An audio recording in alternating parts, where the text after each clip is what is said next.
Good afternoon, beautiful peoples. Recorded by Richter, back with another music segment for you today. And today I'm going to be talking about Tyler, the Creator. And not just his new amazing short project, Don't Tap the Glass, but also the album that came before it, CHROMAKOPIA, and everything that has transpired in between. So for full disclosure, my podcast partner, E-Man, is the one that really got me into Tyler, the Creator. He is a Tyler super fan and has seen him ever since the Goblin tour. Me, I was a little bit more late to the party. I got hip to Tyler and really started taking his stuff more seriously around the time that Flower Boy came out. That was when the Sonics really kind of caught my ear. So for me, Tyler, he's always made compelling music, but it seemed like he started to take himself a little more seriously around the time that Flower Boy came out.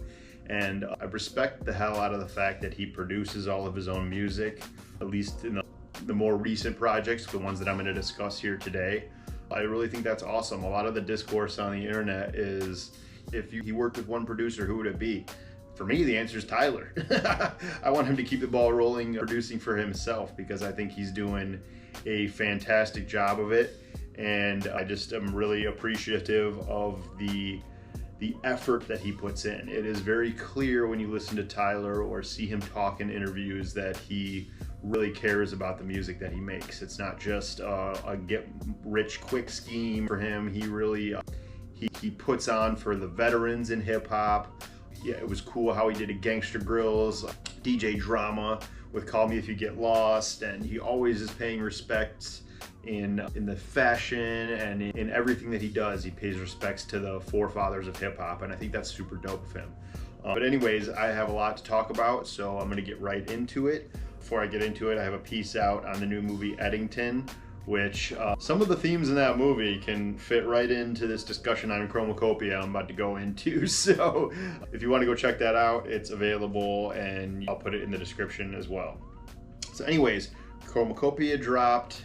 This album right here came out in October of last year, of 2024. And since that time, he has been on tour pretty extensively. And then out of the clear blue sky the other day, he just announces that he has a brand new project. And that one is Don't Tap the Glass. And it's pretty much the polar opposite of CHROMAKOPIA, but it kind of serves as a companion piece in a sense. It's like a juxtaposed companion piece in a sense, and I'll get to explaining why. I'm affectionately calling it Don't Tap the Chrome, because I'm kind of going to be discussing the both of these at the same time. So CHROMAKOPIA here is a very conceptual piece of music, unlike Don't Tap the Glass, where it is mostly just a 28-minute, straight to the point, dance groove type of album. And CHROMAKOPIA is very deep in the messaging and the concept. And when I am reviewing and listening, in a sense, to concept music, or artists that make concept music, I'm usually listening for the theme right off the rip. I'm trying to find out what the theme's gonna be and what they're gonna talk about. And in a lot of the cases, that theme will usually be in the first track or in the intro. And with this Tyler project, it's actually not. And I may have got some of this wrong. This is just how I interpreted the album. So for me, the theme of CHROMAKOPIA lands in track 9, Take Your Mask Off. And the reason that I say that is because the rest of the tracks play right into the themes and go back and forth between having a mask on and having a mask off. And so I've labeled each one of them a mask on or a mask off track by the theme of what he's talking about in the song. So in the Take Your Mask Off, which he tells 3 different stories from 3 different point of view. So the first one is from the point of view of someone that grew up in a nice family, maybe even in the suburbs, and had love in his childhood and this and that, but the image he's portraying on to the world through social media or the music that he makes is that of a gangster or someone that's tough and street. And I think without even saying his name, there's a pretty massive artist in the music industry that comes to mind when I think of someone like this. But I won't go there. But that is definitely the theme of verse 1 on this Take Your Mask Off song. And then in verse 2, he goes from the perspective of a priest, a gay priest, who has used religion to hide from who he really is his whole life, and to cover up the fact that he's gay because he's not comfortable in his own skin and coming out to the world. And then verse 3 on this track is Tyler. At first, the first couple of listens, I'm like, what rapper is Tyler talking about? And then you realize he's talking to himself. He is definitely talking to who he portrays himself to be and who he really is on the inside. And I just think that it's a really brilliant touch, and I think each verse was really compelling and labeled a pretty good thing that we see a lot of in the news and in the public eye. So I thought that was a really good touch. So that's the theme, take your mask off, right? So we get that in track 9. So now I'm going to go back to the start and work our way through the rest of the tracks here. St. Chroma is the opening track. This song features Daniel Caesar on it, and throughout this whole album, Daniel Caesar sings backup vocals, Childish Gambino sings backup vocals. There's a few different people that are in throughout this album that are kind of helping paint these amazing beats. I mean, the production on this thing is outstanding. Honest to God, I think people should use this as a model for making their own music. How would your album sound if you removed all the lyrics? And to me, this album could play as an instrumental and it would be amazing still. Like, Tyler really has honed his craft, and you can tell he's a student of Pharrell and that he has really paid attention. There's great piano work, there's great synthesizer work. I love his 808s that he uses. He uses those deep, hard-hitting bass notes on a lot of his stuff, and I really love that. And like, he plays with juxtapositions of sound. He'll go a lot of the times from like sweet sounds like he does on St. Chroma to open the thing into all of a sudden you're hit with this crazy bass, and I just think that that's really cool. So, and that's kind of how this one starts, is this beautiful melody sung by Daniel Caesar, and then it kind of goes into that hard-hitting mask on type of record. This is a mask on song, I've labeled it. And some of the lyrics that I'll read to kind of prove what I'm talking about here is, he says, calm down, sit still, there's 1 mil for each wheel, top dog, big deal, how the fuck I do that, how the fuck I look like, get the fuck up out his way, Hawthorne is where I'm from, another planet where him stay. So it's just this braggadocious stunting energy, and it feeds the theme of having your mask on to start this project. And that's another thing I'll say that proved this theme to me, is the way that Tyler rolled out the album. He, on the cover, not on this one, but on the streaming cover, he's got this mask on with this bellhop outfit, and he did it throughout the rollout, and even on his tour he had the mask on and would take it on and off or whatever. And so this, to me, definitely is a mask on track. And then the mask stays on for track 2. This is Ratata, and this is more of a similar braggadocious kind of feel and energy in the production. You got lyrics like, she ain't never met no one that talk like this, and if you hang up on a dude, bitch, I'll call right back, roll my windows up, Darlo, roll the windows up, biscuit ass dudes wonder how I get my jiffy up, stuff like that. You just stunt rapping, talking about cars and women before you get into track 3. And now this is a track, to me, where the mask comes off. And I'll even hold this up. This is something that, when I was preparing for this and writing the script and stuff, I kind of separated it like a little chart. I'll take a picture of this and post it towards the end or whatever. This one was a mask off song, Paranoid. And this one is a really cool, interesting concept, because in a sense, when you're broke and trying to make it, you're almost safer, because no one's really checking for you like that. No one's trying to rob you or get over on you or ask you for anything because you don't have it. And when you make it in this industry, specifically in the music industry, all of a sudden now you got family and friends and all these people looking at you different, asking you for things. And when you're out, you have people taking photos of you and constantly watching over you. And so he kind of talks about the paranoia that's induced from the fame that he's accumulated over the course of his life. Because he's in his 30s now. When he first got on, he was only like 19 or 20 or something like that. So he's been dealing with this for a while now, and he's laying out in this track how that's affected him and how that has made him sink deeper inside of himself and really build these walls up, or a mask if you want to say it. There's many ways of recalling these things. And the song also reminds me of Black Sabbath in a way. It's called Noid. It's talking about paranoia, and it has almost like this crunchy guitar part that reminds you of Black Sabbath in a sense. And some of the lyrics from that one are paranoid, paranoid, paranoid. Things feel out of order. Look around, I'm not sure. Paranoia, you know, feel it in my aura, living between cameras and recorders. And the last line displays what I'm talking about there with the lyrics about paranoia and stuff. And then from there you go into track 4, which is another Mask Off song. So the first 2 were Mask On songs. The track 3 and 4 are now Mask Off songs. And this one is called Darling I, featuring Tizo Touchdown, who is a pretty alternative artist.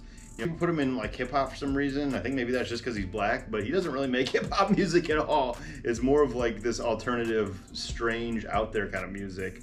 He kind of sings on this one a little bit.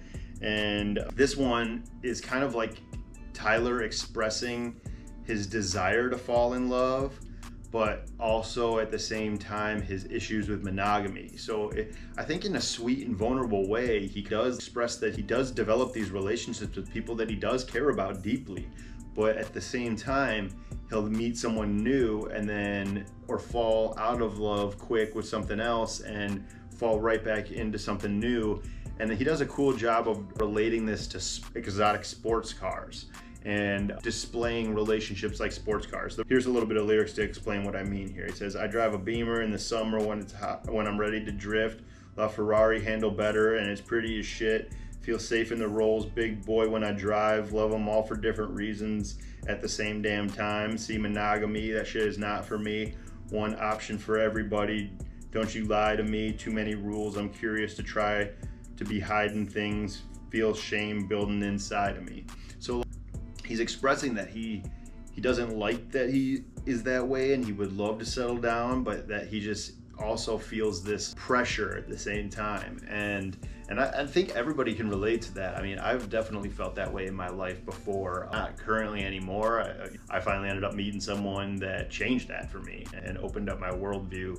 And so I get where Tyler is coming from, and I hope that maybe he will figure that out. He's still young. He's still only like 33 or 34 years old, so he's got time to figure that out. But I can relate to that, and I think a lot of people can relate to that sentiment, actually.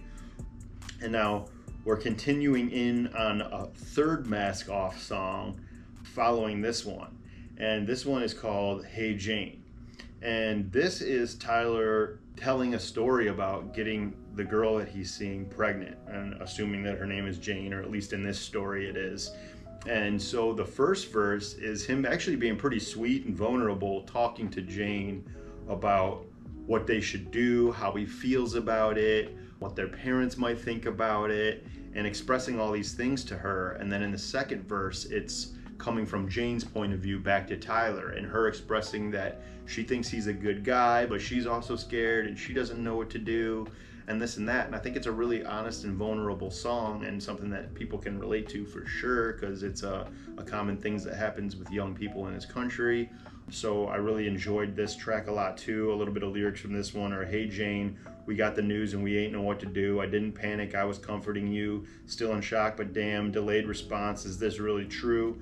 If this was bound to happen to me, I'm lucky it's you.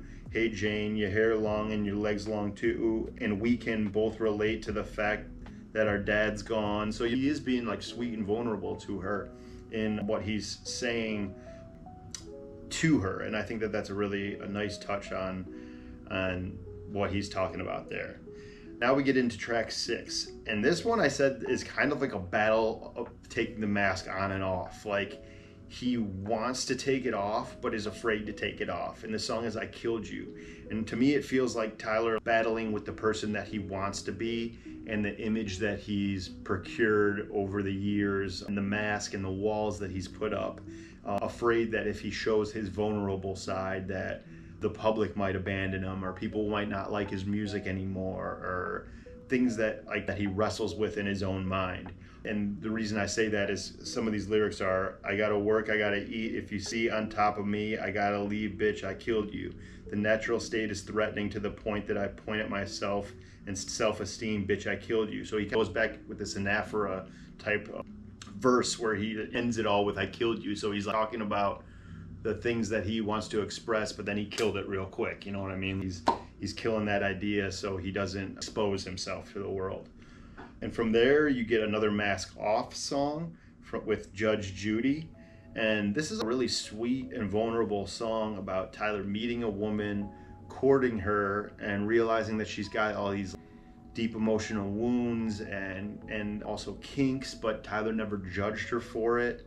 And as the story progresses, unfortunately, he receives a letter from her where she basically states, if you're reading this, it's too late, and that she took her own life because of the pressures and everything that's gone on and happened to her. And it's man, this one chokes me up a little bit when I listen to it, especially when you get to that last verse. The lyrics are, sorry that I haven't been communicating much. This past year has been rough. It spread to my head. I knew that when we met, if you're reading, it's too late. I'm on the other side, but I just want to say thank you for the moments I could grab before I left. I hope you live your life, your truest self with no regrets. I wasn't living right until they told me what was left. I'm wishing you the best. P.S. Thank you for not judging, Judy. Damn. Whew, that's a heavy one, man. That's a really heavy one. And I can speak for myself. I've lost quite a few friends to suicide over the years. And so that's a heavy subject for me.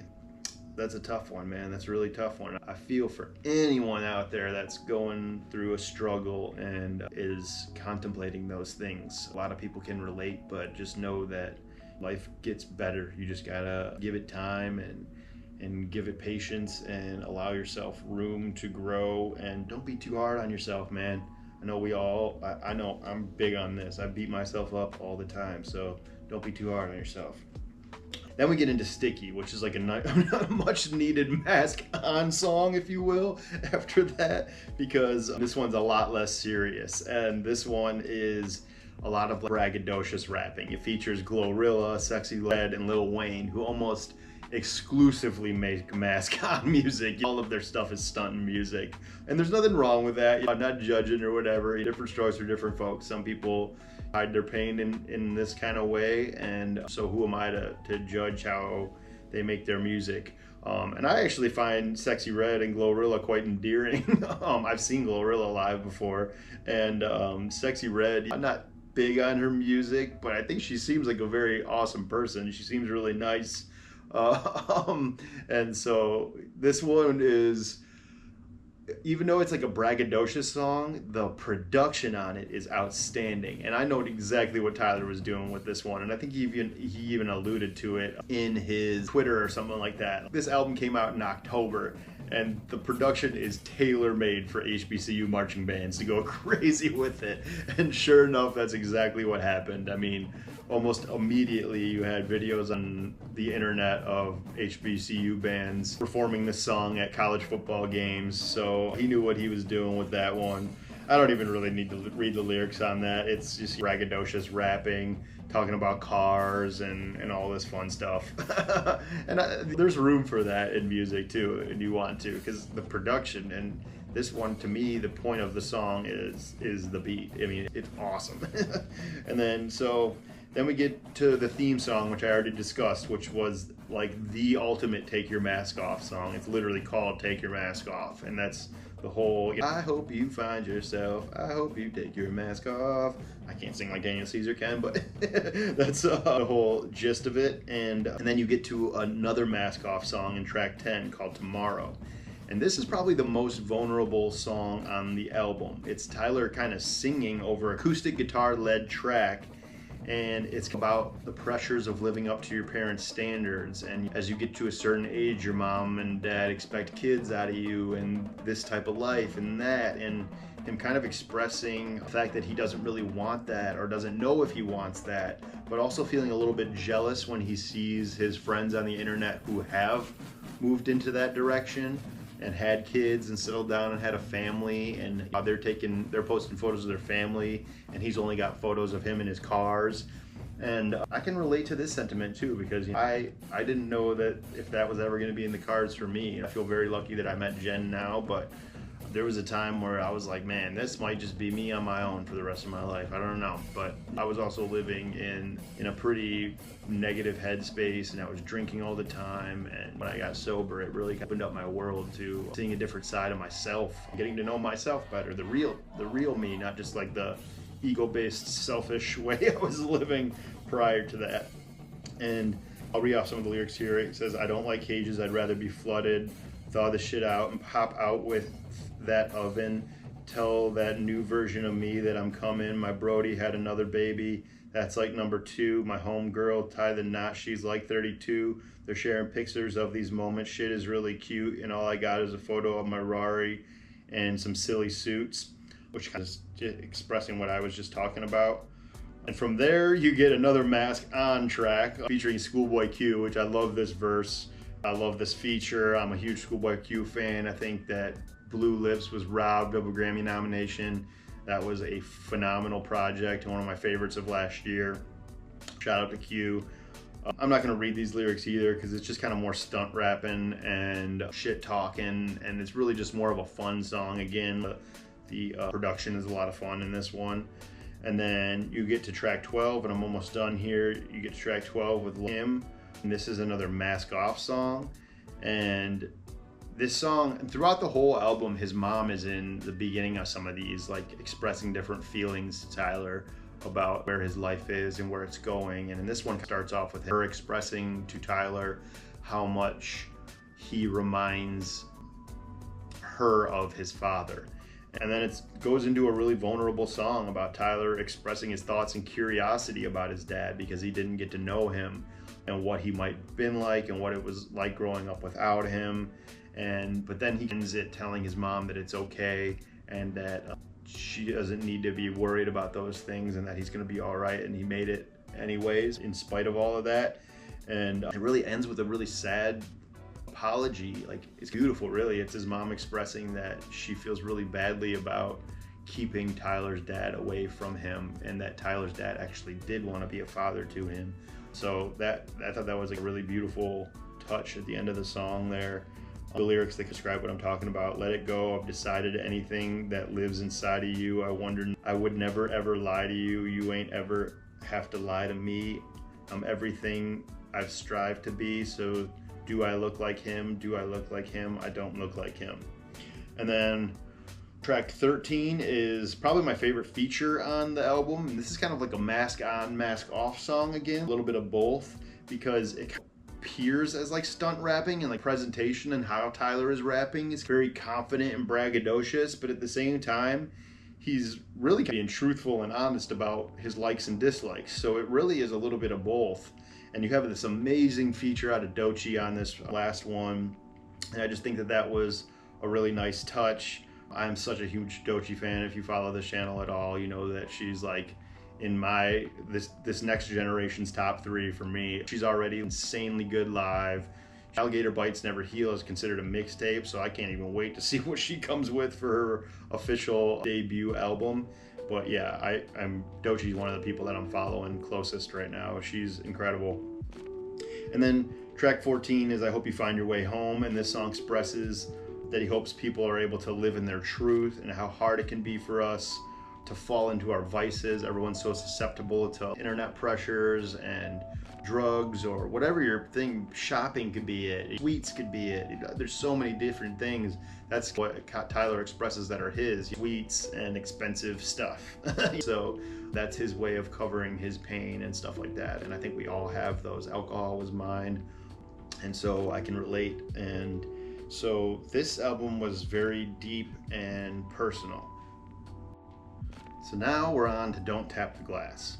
So Tyler, after CHROMAKOPIA, goes on tour for this project, and he's been on tour for the last several months.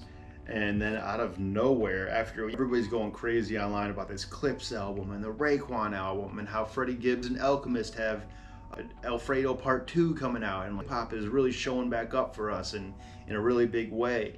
And then all of a sudden, Tyler announces Don't Tap the Glass, a new project coming, which just dropped this past Monday. And I've got that one right here, Don't Tap the Glass. I got it on that first pressing of vinyl for both this and CHROMAKOPIA, so I'm pretty excited about that. I'm a big fan of collecting albums, so I'm excited to have this. And this one had kind of more of a sense of urgency feel to it, and it makes sense when Tyler started expressing stuff on the internet. He said, don't expect this to be a super deep record, because there was fake track lists that came out, and he was like, no, that's not real, and don't go too crazy, this is not super deep and stuff like that. And then he released this statement. And I think that in a way this is kind of a conceptual piece of music because of the statement that he released. And he wrote, I asked some friends why they don't dance in public, and some said because of the fear of being filmed. I thought, damn, a natural form of expression and a certain connection they have with music is now a ghost. It made me wonder how much of our human spirit got killed because of the fear of being a meme, all for having a good time. I just got back from a listening party for this album, and man, it was one of the greatest nights of my life. 300 people, no phones allowed, no cameras, just speakers and a sweatbox. Everyone was dancing, moving, expressing, sweating, and it's truly beautiful. I played the album front to back twice. It felt like that pent-up energy finally got released, and we craved the idea of letting more of it out. There was a freedom that filled the room. A ball of energy that might not translate to every speaker that plays this album, but man, did that room nail it. This album was not made for sitting still. It's for dancing, driving, running. Any type of movement is recommended to maybe understand the spirit of it. Only at full volume. Don't tap the glass. And man, I can appreciate this. And after that deep conceptual album from Tyler, it was nice to hear this. I mean, I went running to it and I had a great time. It's 28 minutes, it's quick, and quite honestly, it's all braggadocious rapping in a sense, and I didn't really care, and I wasn't really even focused on the lyrics. I was mostly focused on the music and the energy coming from it, because I took the cue from Tyler and I was like, let me just appreciate this for what it's gonna be, this high energy album that makes you move. And I've spent a lot of time thinking about the movie Sinners, and I've talked about it on a few of these different projects now that I've done. And I wonder if if he was inspired by the movie Sinners to make this, because you can tie hip hop all the way back to the blues. The blues is an art form that Black Americans created as a way of coping with their days during slavery, during the Jim Crow South, when they were working these hot early days in the cotton fields and not reaping any benefits from it whatsoever. The Ku Klux Klan is running amok and lynching black people, and they're getting locked up and killed. And so the blues is very much an art form that comes from that pain. And so in the evening time, they would go to these juke joints and play the music that they would come up with during the day in the cotton fields and what have you. And that's exactly what it was. It was a way to dance out the frustrations, the pain, and the suffering of the day-to-day life they were experiencing. There was a legendary blues artist named Son House who was a blues musician and a preacher. And I've watched a lot of documentary footage on blues music now, and specifically Mississippi Delta blues music. And so Son House was known for playing all the way into the early morning, and people would be drinking and sinning whatever while he was playing, and then next morning as they would wake up, he would be preaching to that same room, and he would put on a sermon and it would double down as church. And that's how it was a lot of the times in that time period that they're talking about. And I feel like that's what Tyler's doing with this album. He probably on tour saw a lot of people that were obsessing with their phones, staring at their phone screen instead of being one unified, connected front. And I don't know if anyone that's watching this has seen any concerts where they take your phones, but I've been to a few, and I gotta say, I understand people not wanting their phones to get taken and stuff like that, but it makes a way better show. It makes for like such a more connected audience that is all paying attention to one thing instead of looking at their phone screens.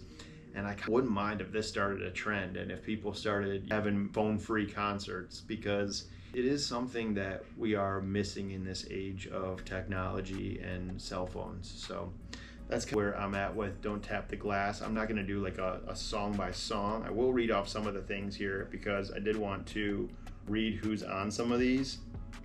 specifically on, well, the first track has Pharrell on it, which is pretty cool because they're coming off this Clips album that Pharrell produced the whole thing on. Tyler's on it. And then you get to track 8, which I called this one. I knew it was a thing. I thought that I recognized Madison McFerrin's voice on it, and sure enough, the features got announced a few days later, and it's definitely Madison McFerrin singing on track 8, which is Don't You Worry Baby. And then track 9 has Yebba singing on it, and I'm a big fan of Yebba too. E and I just saw her at Roots Picnic, and so she's got just a powerhouse vocal, and she doesn't go crazy on this with the vocals, but she sounds awesome. And Tyler really did an awesome little 10-song, 28-minute project that is just very dance heavy. It's very grooved out, and I really appreciate him for it.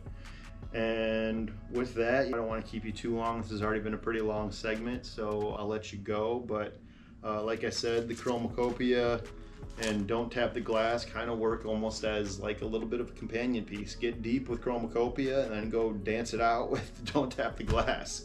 And hats off to Tyler for, it hasn't even been a full year since CHROMAKOPIA came out, and he got this project out while still being on tour, and he's already doing like pop-up shows for this now. So shout out to Tyler the Creator, man, and big fan, and I will be back with more stuff soon.